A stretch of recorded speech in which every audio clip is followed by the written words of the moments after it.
This is the Greg Bedard Patriots Podcast with Nick Cattles.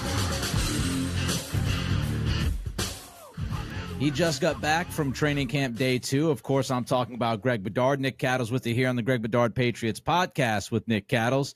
Greg, a lot to get to before we jump into it. Want to let everybody know to take the guesswork out of buying baseball or even football tickets with the season rapidly approaching.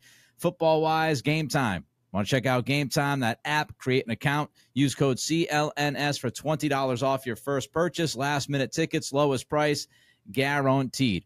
All right, Greg, first 2 days, training camp, done. 30,000-foot view overall, what are you thinking?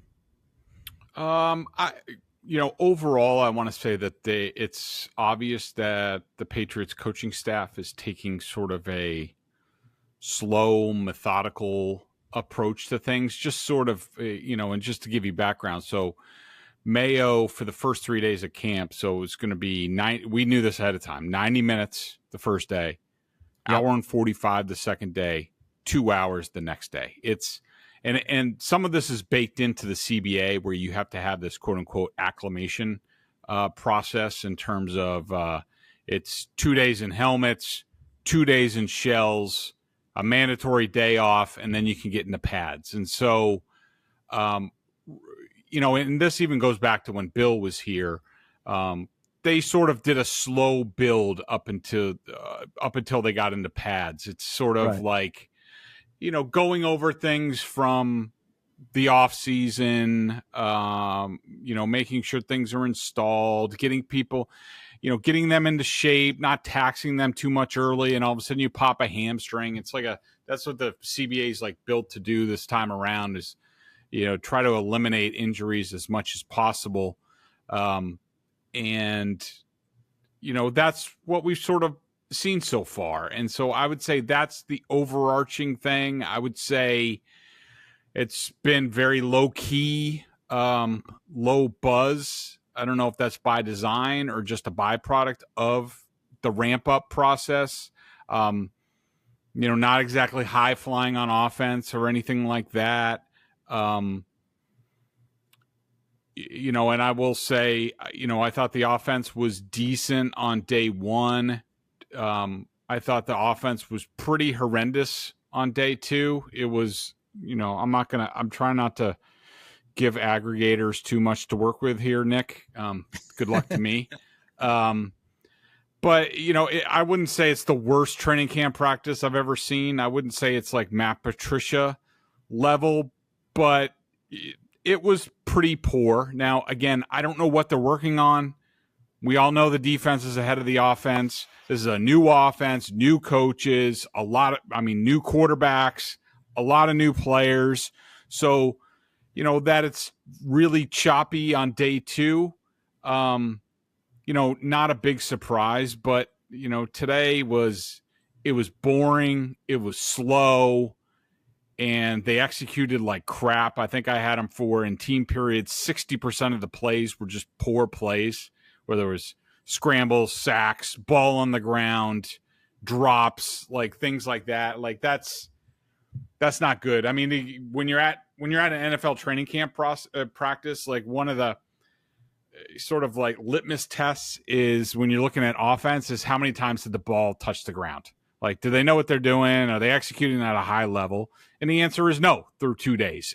But it sort of is what it is, and we'll see whether they make progress or not. Obviously, the lack of execution will impact quarterback play. Jacoby Brissett, first 2 days. How's he look? Fine. He knows what he's doing. He's delivering the ball. It's a lot of check downs and things like that. He hasn't really aired it out, but he knows what he's doing. He's obviously a leader. He's a cheerleader. He cheered on Drake May today after a throw he had in the second practice, and so it's fine. And I guess that would be my comment on Jacoby. I just don't. And Nick, I just want to caution people. I know people, and I even got this from Felger and Maz earlier. Like, that I don't sound overly excited. I mean, they haven't let these guys air it out. Like, they're not really competing. We haven't even seen one-on-ones between the wide receiver and cornerbacks. We're sort of, that's where you get some juice. Like, it's been very much steak and potatoes to this point with the offense. It's like, let's run some base plays. Let's run the ball. Let's do play action, a little boot. Like, let's not get crazy. Let's just spoon feed it. Eat your vegetables, and then we'll get to that stuff later. So I understand it's not sexy, and a lot of my comments aren't going to be sexy, but I think that's by design, and I wouldn't be overly alarmed about it. How's Drake May been eating his vegetables? Good for the most part. I would just say, he's inconsistent. I will say he after 2 days, he had the best play on the first day, which was, I would say first day, he had 2 of the best 3 plays. There was the one that everyone's seen on social media, Jalen Reagor. It was 7-on-7. Reagor blows by like a third or fourth team cornerback and safety, and May gives a good throw, and Reagor makes an even better catch with one hand.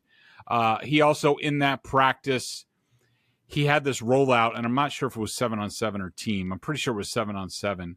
It might have been team. But he did this play action rollout boot to the right, and I think it was to Jalen Polk, might have been Juju Smith-Schuster. But you see Drake May just, contort his body, like throwing on the move like that. It was a work of art. It was great. And Jacoby Brissett had a pass the first day. Now I'm drawing a blank. It was the seam pass to Austin Hooper. And it looked like straight out of like the old Patriots playbook where, Gronk would get down the seam and then all of a sudden he'd nod outside. But no, the ball was coming inside, and Jacoby laid it out there. Hooper made a nice diving catch. It was a thing of beauty. And then May had the best pass today. Trust me, it was an extremely low bar for pass of the day or play of the day. But it was a nice play action. Polk coming in on an in cut, layering it in, throwing with anticipation to Jalen Polk. It was really nice. It got Jacoby Brissett excited. He got up, gave him an attaboy, slap him on the ass type of thing. And so, he's had his moments, but he's also had moments like yesterday. The ball slips out of his hands. He throws it in the ground to Kayshon Boutte. Today, he throws the ball. He has to step up in the pocket, and his footwork isn't really that good, and he doesn't come close to Tyquan Thornton. So there are plays like that mixed in. So I'd say, you see the flashes, but you also see that he has a lot to work on. Let's move to the offensive line, because I think a lot of people, they're watching 2 things here at this camp: quarterback position, offensive line. 2 critical areas that we are hyper-focused on. Offensive line, will start right tackle, Greg. Yesterday, you had Anderson at right tackle. Today, you had Vidarian Lowe at right tackle. Still, no Caden Wallace at right tackle at the top of the line there. What do you make of that rotation on the right side? Yeah, it's very interesting. I will say that Caden Wallace has mixed in. He has gotten snaps with the first team offensive line at right tackle each day. It's been sort of like end of the period type of thing, like throw him in for a couple snaps. So, it's not like he's sitting there watching, and he is getting a few reps. My read on it is that it's a 3-way competition between Calvin Anderson, Vidarian Lowe, and Caden Wallace, and they're gonna give each guy a day. I wouldn't be surprised if we don't see Caden Wallace out there with the first team tomorrow for practice number 3. Then I'm pretty sure they have a day off, so they'll probably reset. And as we get closer to padded practice, which I think the first one is on Monday, so that's my read on it. And I'm not going to go overboard one way or the other. Calvin Anderson is a veteran who they signed last year, who played a lot of snaps for the Broncos. He went through the whole malaria thing last year. But definitely more of a backup type at right tackle. Vidarian Lowe, we've seen him before. He's had his struggles. They traded for him last year along with Tyrone Wheatley right before the season started. Had some good moments, probably struggled more often than not. And, Wallace is the draft pick, 3rd rounder, who they think has the potential to play left tackle. We haven't seen him do that since I think the first day of rookie camp.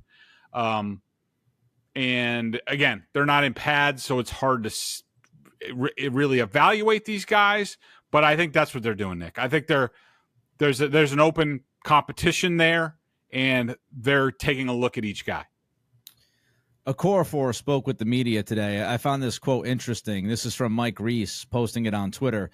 Quote, our coaches have said every day will be a different line. We don't really know who is going to be the guy yet. Obviously with Dave Andrews and Mike Onwenu, we know about them, but I think apart from that, everything is open, unquote. That quote there from Chooks underlines Mike Onwenu. And I think it's rather obvious at this point Onwenu is going to play right guard for this football team, right? Yeah, I mean, you do have to allow that, they look at all three of these right tackles and they say they all stink, and maybe, there's a better option at guard like a, Nick Leverett or a Michael Jordan or somebody like that. I mean, we'll have to allow for that, but I agree with you. I think that the chances of that are very low. So far, I mean, and I know what Chooks said, but to this point, we really haven't seen any competition at the four other spots. So, through 2 days, it's Okorafor, City. So I've been a little bit surprised that we haven't seen any competition there at left guard, with a Leverett or a Michael Jordan. Mafi seems an afterthought at this point. Layden Robinson has only gotten looks at right guard on the second team. You have Andrews, of course, at center, and Onwenu at right guard. So it seems like as of this moment, right tackle is the only one up for grabs, but of course things can change. The other bigger story today, I mean, if we want to call it big, it's all relatively speaking here. You had the offensive line, you had the right tackle situation, but you also had Joe Milton, who was taking reps behind Brissett and Drake May. Do you take much from that? Should we look into this and say Milton is now QB3 and Zappe is well on the outside looking in, or is that too much to say too early? Yeah, I'm not ready to say that, Nick. It could be that. I do think it's similar to I do think there's some spots, whether it's right tackle. I think some of the wide receiver spots, certainly cornerbacks, they've been moving people, and at quarterback, this could be a situation where they're giving a guy a day. And, so it could have been Zappe's day at number 3 the first day, Milton, and then we'll see what happens tomorrow leading into the padded practices. But my opinion is I'm not ready to say that quite yet, but it could be. It's the middle of the summer. It's hot. But you know what summer means to me? Baseball. I love going to the park. I love supporting the Old Town team. And when I want to go see my favorite team, Game Time is the perfect place to go. Game Time is an authorized ticket marketplace of Major League Baseball, which makes getting tickets faster and easier. Prices on the Game Time app actually go down the closer it gets to first pitch. With killer last-minute deals, all-in prices, views from your seats, and their lowest price guarantee, Game Time takes the guesswork out of buying baseball tickets. I was just looking at the website, gametime.co. They also have the app, Game Time. I was looking, big event coming up, a New York team coming to Boston, red hot hometown team. I got to tell you, the prices are a bit pricey for the first game of the series, but guess what? On Game Time, they have these things called flash deals. So an outfield grandstand ticket that normally costs $152, it's $132, $20 off. That'll get you in the park. That'll get you a good view. Nobody in front of you, no poles in front of you. That's the kind of stuff you find when you go over to Game Time. You know what I also love about Game Time? Well, there's a few things, okay? I love seeing the view from your seat on my phone before you buy. That's a must. I won't buy tickets from any place unless it has that. Game Time has it. Also, the all-in pricing shows your total cost up front.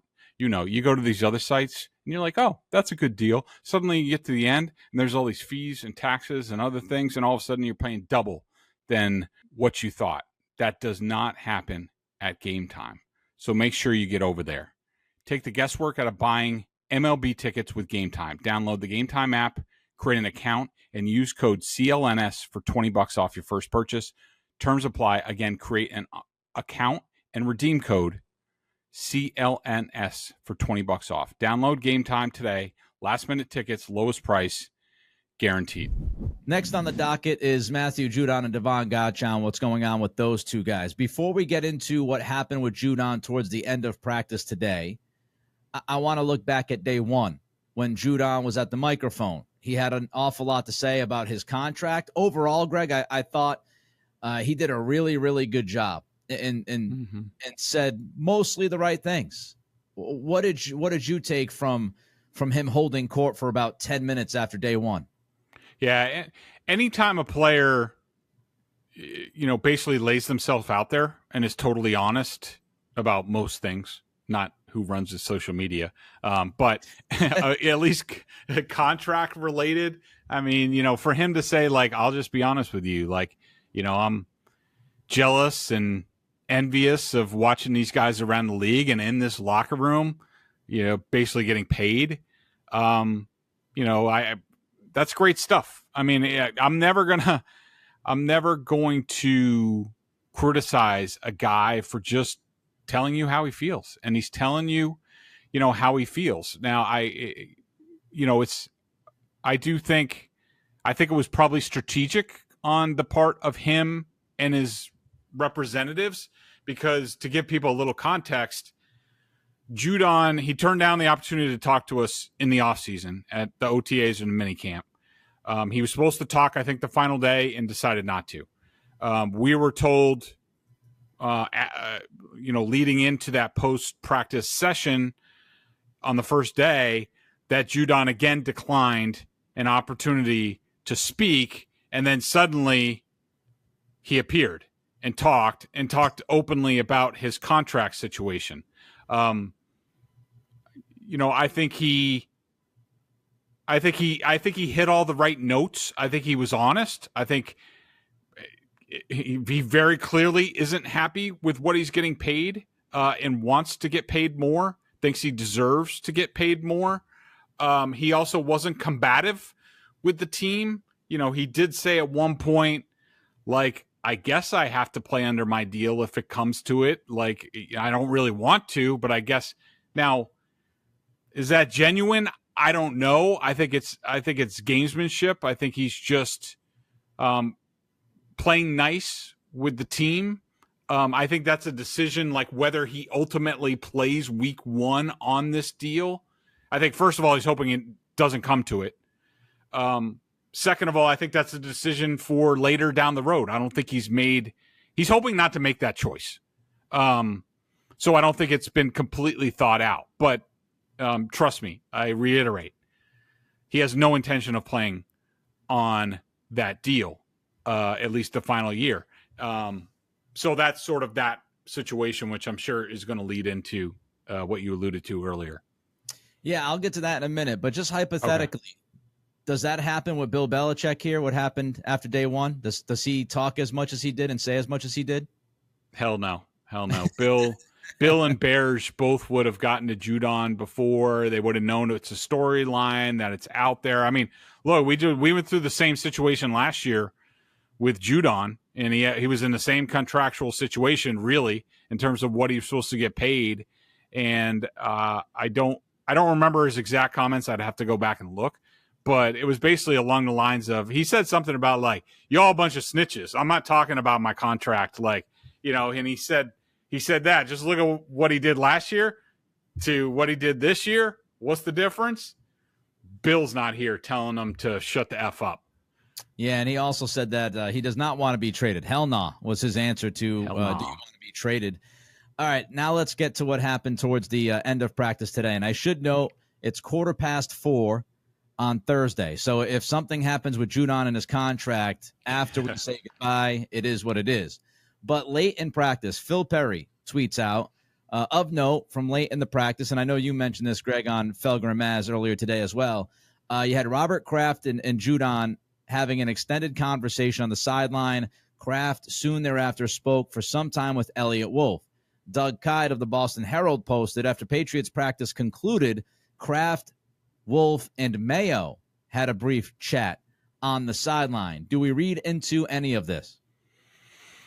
Yeah, I would. Hell, why not? Let's have some fun with it. Let's since there's no drama on the field, no fireworks, let's get into this. So in my mind, Robert spoke with Matthew and they talked about it. They talked some about his comments, and I think Matthew probably reiterated, I don't want to go anywhere. I want to be here. And, I really like things. Kraft always loves to hear those things. Then I think Kraft went down to talk to Elliott and be like, all right, what's the situation with Judon?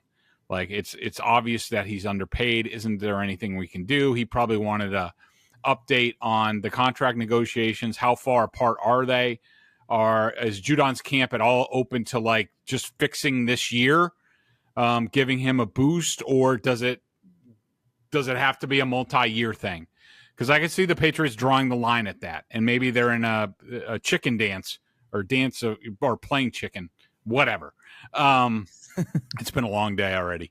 And then I think maybe they got together and Wolf, Kraft, and Mayo and sort of talked it through a little bit more. But yeah, I mean, to me, that's a sign, and I've always believed this, or certainly I said this yesterday.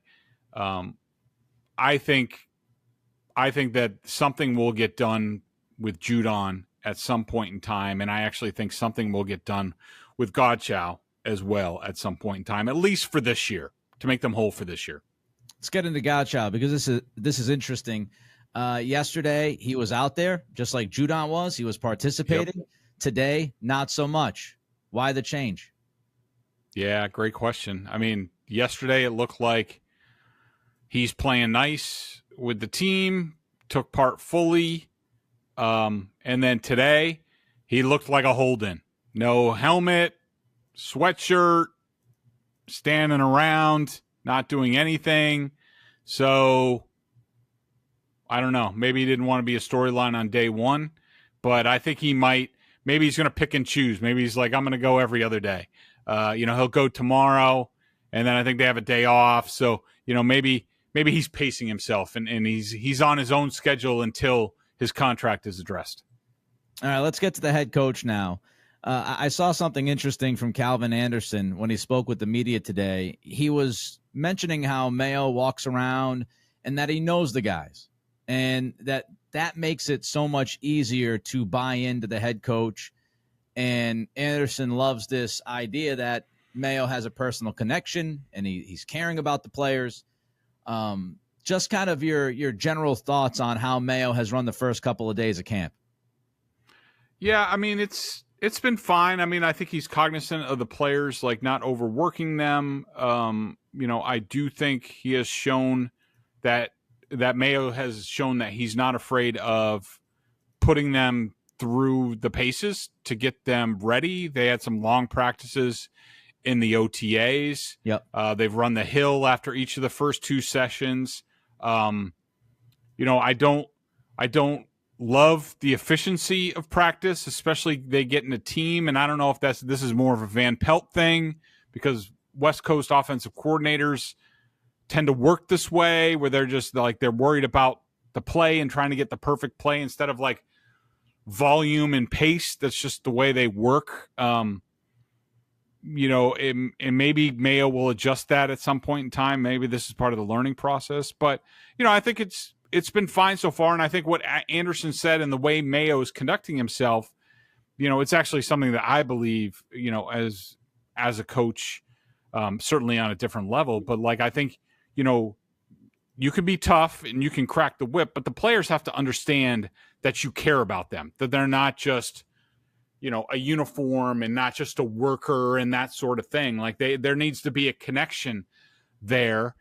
But at the end of the day, the only thing that's going to matter is wins, and/or are they getting better so they can get a better contract from someplace else? Are they getting the coaching necessary to be a better football player and to get paid more money? That's really what this comes down to. All right, let's talk injuries. So first, we found out that Antonio Gibson was put on the NFI list. We found that out earlier this week. He was out there today. He took part in stretching, but he did not do much of anything else after that. Doesn't sound like it's too significant, correct? Yeah, he has been conducting rigorous workouts on the rehab field each of the first 2 days. So, NFI for people at home, like, if Belichick was still here, we'd say the dude flunked the conditioning test, and he's not able to go on the field until he passes that. We don't know if Mayo does it that way. Could be. I mean, Gibson doesn't look out of shape to me, but that's through my binoculars and very far away. Or it could simply be he tweaked a hammy, turned an ankle, whatever, broke a finger in off-season workouts preparing for training camp, and in that case, he's put on NFI instead of PUP. So I think he'll be back very soon. That's what it looks like. All right, Pop Douglas, according to Phil Perry, is dealing with a hand injury, so he really hasn't done much the last couple of days. With that background, Greg, skill position-wise, anybody standing out, anybody disappointing to you? I would say in the early going, Jalen Reagor was certainly really good the first day. I would say Tyquan Thornton was good the secondary. I mean, nothing that blows your doors off. But he was catching the ball. He did a nice job. I think Polk's looked good as advertised. Again, I think this goes back to, like, the offense isn't exactly into slinging the ball around mode. So Hooper, I talked about, had a nice catch. Haven't really seen Hunter Henry do much of anything. Again, I'm not overly alarmed by any of this stuff. I think that about does it. Booty hasn't really done that much. Pop Douglas, he's taking part in individuals, but he's not doing teams. So that's interesting. If he has a hand injury, that he's able to do individual and catch the ball, but he's not allowed in team. I mean, I guess they know better. All right, let's look defensively now. So Christian Barmore did not participate today. He has an illness from what I read. Godchaux's doing the hold in, hold out, hold in. I'm in, I'm not in kind of thing, whatever the hell that's going. And then we got Marte Mapu was not out there today as well. Yep. Let's just start here. Anybody sticking out to you defensively yet in a good or bad way? I thought John Jones looked really good the first day. I thought Marcus Jones had a nice play today, breaking up a pass from Jalen Polk. He might have gotten there a little early, but it was certainly a 50-50 ball, a little bit underthrown by Brissett, probably along the sideline. They've been really rotating hard opposite Christian Gonzalez, whether it's, John Jones is clearly number 2. Where he slots, we'll have to see. He played a lot of slot cornerback today. I would say Marcus Jones played more slot cornerback the day before. Alex Austin is in the mix. Isaiah Bolden's in the mix. Safety, they've been sort of like rotating people around. It's hard to get a beat on it so far. Wise has had a sack today. Keon White has looked good. The defense, I think, has been about as advertised. I'm trying to think of anybody who's looked poor. I haven't noticed Sean Wade yet. He might be on. Is he on PUP? No, he's not on PUP. But so in any event, from what you can see, and obviously it's really early, right? And there's no pads out there or anything, but these competitive reps, when you get them, the 11 on 11s and all that stuff, does it look like Covington is mixing things up a little bit and challenging the offense, or is he mostly running vanilla? Yeah, it's interesting. I mean, I do think they threw some exotic things out there today that the offense had trouble with. They were also mixing in a lot more zone than I anticipated. Behind that might just be the pressures. They might be more fire zone type of things. We'll have to see how that goes. But, yeah, I would say I don't know if it's a departure because the Patriots have always been pretty aggressive in camp, whether it was, Steve Belichick or whoever calling plays. But yeah, it's not like they're sitting back and just rushing 4 or anything like that. They're definitely spinning the dial in terms of who's rushing, who's dropping, all that stuff. All right, I got a couple more questions for Greg before we bounce out of here. First, take the guesswork out of buying NFL tickets with Game Time. Download the Game Time app, create an account, use code CLNS for $20 off your first purchase. Last-minute tickets, lowest price guaranteed. If you go out there, you got the Red Sox and Yankees this weekend at Fenway. You go to the Cask, you go to another bar around Fenway. You kind of sit there and have a beer, and then just pop up the Game Time app and just wait. Maybe when the first inning goes by, second inning, you throw that app up and you go, oh, look at this. I can get a ticket to the Yankees-Red Sox game for super cheap. Game Time app. Check it out. Again, code CLNS. Also, check out Boston Sports Journal. $50 for the year. Bedard, Giardi tag teaming on the Patriots with film. Best sources around to give you the most accurate reporting on your football team this season. Greg, just the overall general vibe that you're getting from the players and the coaching staff so far?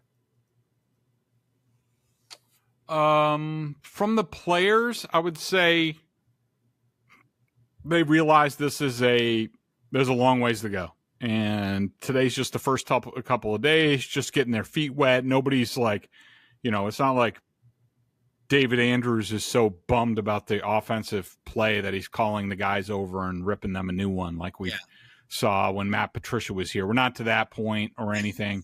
The coaches have been, pretty chill and, just I think a lot of this is like reorientation type of thing, reacclimation. I will say I did find it interesting that the final 4 plays today for the offense, after they were basically like a complete disaster, including Antonio Mafi snapping a ball like 3 feet over 6'5" Joe Milton.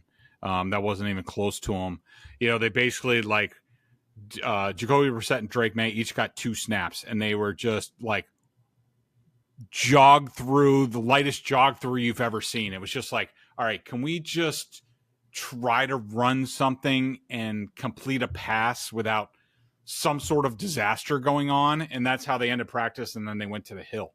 So I think they're just in teach mode and definitely a low-key vibe. I haven't seen any coaches like really get after anybody. Like, for example, Jalen Polk obviously ran a wrong route today when Jacoby Brissett went on a play-action rollout to his right, and Jacoby threw it into toward the sideline, and Polk just kept going up the field, and Polk came back, and Tyler Hughes was there waiting for him, and even Pop Douglas came over, and they sort of explained to the rookie, like, this is what you're supposed to do on that play. And so that's sort of the vibe I'm getting so far. How about the staff? They seem in control? They seem like they're doing what needs to be done so far through the first couple days? Yeah, the verdict on that sort of starts to come down on padded practices where, things start to go a little bit more haywire, a little bit more competition. We'll see real competitive periods between the offense and defense, and both sides are getting into it. We saw some of that in mini camp, and it was fun, and people were challenging, and the coaches were doing push-ups with, the losing team and all that stuff. Yeah, I think so far, the vibe's good. They're into it. I'm waiting for things to definitely ramp up.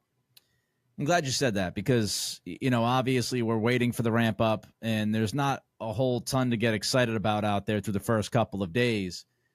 Given that, I know some have talked about the crowd. The crowds are not that big. I know Tom E. said last night on NBC Sports Boston that it was the smallest crowd that he has seen since maybe 92, especially for the first day of training camp. What's the crowd been like? What's the atmosphere been like?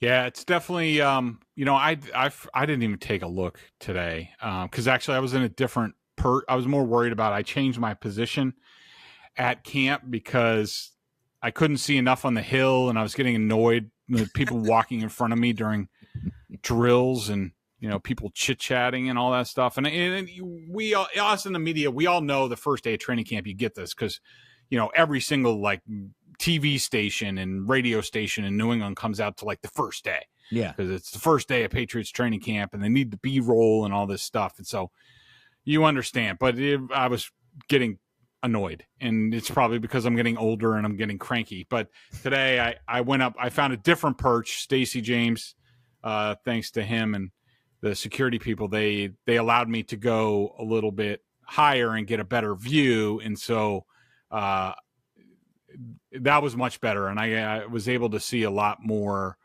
clearly. But I did not take notice of the stands today. The first day it was probably like about half full, a little bit more than half full, and definitely quiet. So far it's like I would say it's like the golf club version of a NFL training camp. It's like nice, yeah, fantastic. Yeah. All right, last one for you today. As you get ready to watch tomorrow, and then they'll have an off day on Saturday. They're back out there on Sunday. What are the main things you're looking for over the next couple days before we get to the padded practices next week? I just want to see the offense make progress and be more efficient. I don't want to see the ball on the ground anymore. Let's start moving in the right direction. Like, all right, you've had a couple days. Hopefully it doesn't linger into a third day. It might.